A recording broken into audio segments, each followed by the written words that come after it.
Hello, my name is Marshawn Jack. I am in Intro to Sociology with the courses SBS 110 with Professor Ford. Today is February 22nd, 2021. I'm doing this video for our Module 3 assignment.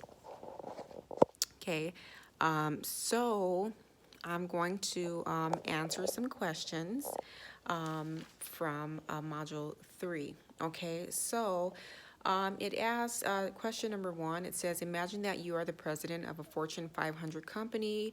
You started out as a secretary right out of high school and worked your way to the top. The vice president and CEO are always at odds. As an expressive leader, how do you resolve this social dilemma and restore order in the leadership positions between these two officers? In this case, I would first, maybe call a meeting to try to get to the bottom of things. And, well, I guess I would talk to each one individually first to kind of figure out, what one person has to say and then another person, and then I would try to talk to them individually to see what they would be willing to do to kind of meet in the middle and explain that as a company we have an overall goal that we're trying to reach, or of the way that the company is run, or things like that. And then after speaking to each person individually, I would then call them together, and the three of us would have a meeting, and I, would just tell them that, it's important to kind of, set our differences aside, in the work place. Sometimes that happens, there's just different personalities sometimes, and people fight over authority or power, or certain decisions that one person who is higher up makes that another person just isn't okay with. It really bothers him, and this can lead to like a tense environment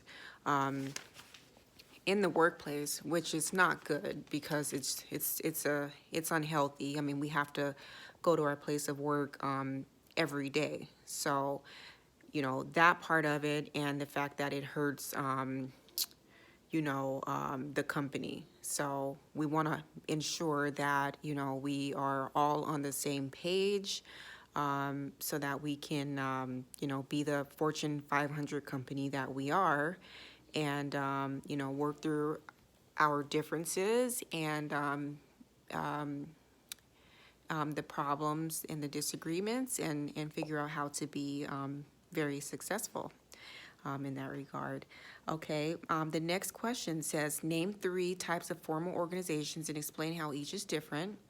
Also explain a time when you were involved in one of these types of organizations and the positive and negatives that it had within it. So the 3 types of formal organizations are coercive, egalitarian, and normative. So coercive type of organization is one that is controlled through force. So I think one really good example of this would be people who are in prison, because you are pretty much there because you are forced to be there. You've done something wrong and you've lost your rights as a citizen to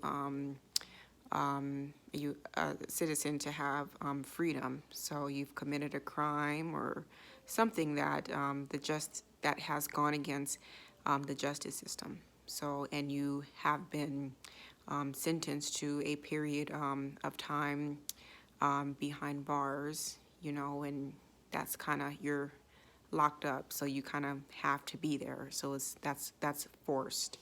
Okay, the other example of egalitarian this type of organization maintains control through what's called bartering. It's when someone has something to gain. So I think good examples of this are high school, because when we are in high school, you know, it's a very important time because we are working, we're there because we need our diploma. Okay, so or college, you know, we're in school because we're trying to become nurses and we need our degree so that we can get a job or, you know, help people and, you know, be the loving nurses that we want to be. So another example is your job, you know, you work for a paycheck, okay? So an example of this for me, I would say, was when I was in school to get my LPN.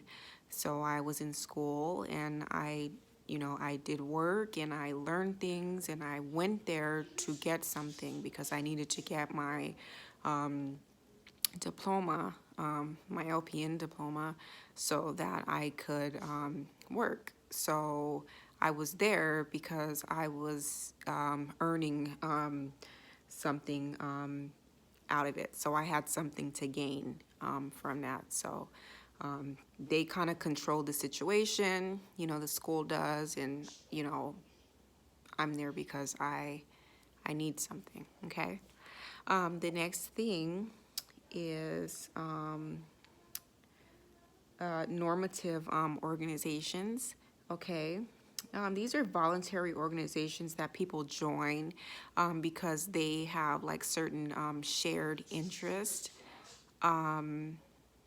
in things. So examples of this are like ski clubs, or you hear people that are involved in like country clubs or things like that. So so yeah, it's just, you know, an organization, a group where you know, are a group of people, an organization that share interest in the same things, okay? Okay, so now another one of our questions. Okay, you decided to run for public office. Although you have little to no experience with elections, holding office, or campaigning, you feel you can be successful since you helped a friend who served in a public office seat last term. Explain how this is a characteristic of Weber's ideal bureaucracy and what you will do to prove your competence under these characteristics. Okay, so the reason why this is a characteristic of Weber's ideal bureaucracy is because if we go in the book to the chart here, okay, which is what I referenced for this question. Looking at number 4, it states that all offices carry with them qualifications and are filled on the basis of technical competence, not personal considerations. Presumably, trained individuals do better work than those who gain an office on the basis of family ties, personal friendship, or political favor. Competence is established by certification. Okay, so in the event where I've decided to run for public office, I have no experience or anything like that with campaigning or ever working the job. But I feel I can be successful because I've helped out a friend. So this is an example of Weber's ideal bureaucracy because, you know, he believed that, you know, the ideal aspect of it was he liked it because, you know, it allowed organizations the ability to rationalize and control the process by which people collectively pursue their goals.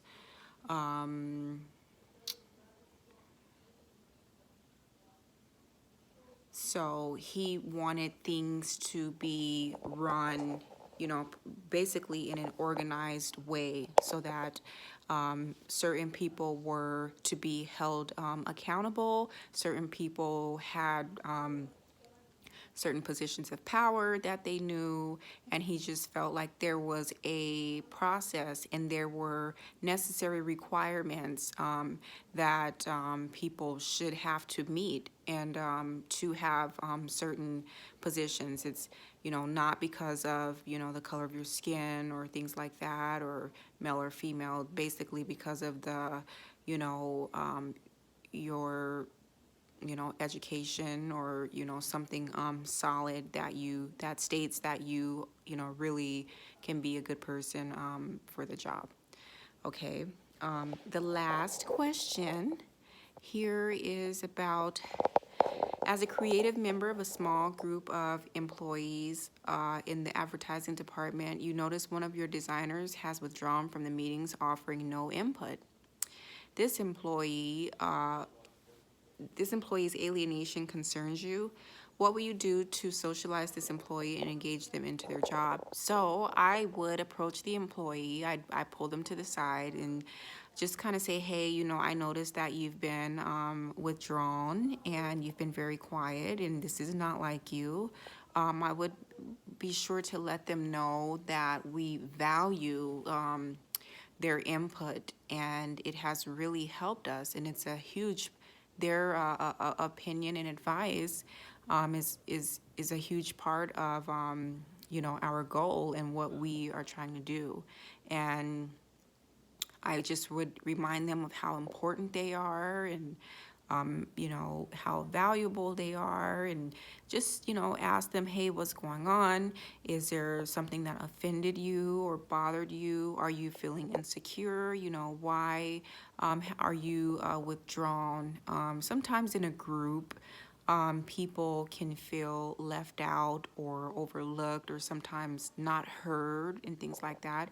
I would also speak to other members of the group to just kind of say, hey, let's really, really work hard to make sure that this person is included and feels important, and you know that they're very worthy and valuable to our group, and their input is valued and respected. So, okay, this is my video for sociology assignment number 3.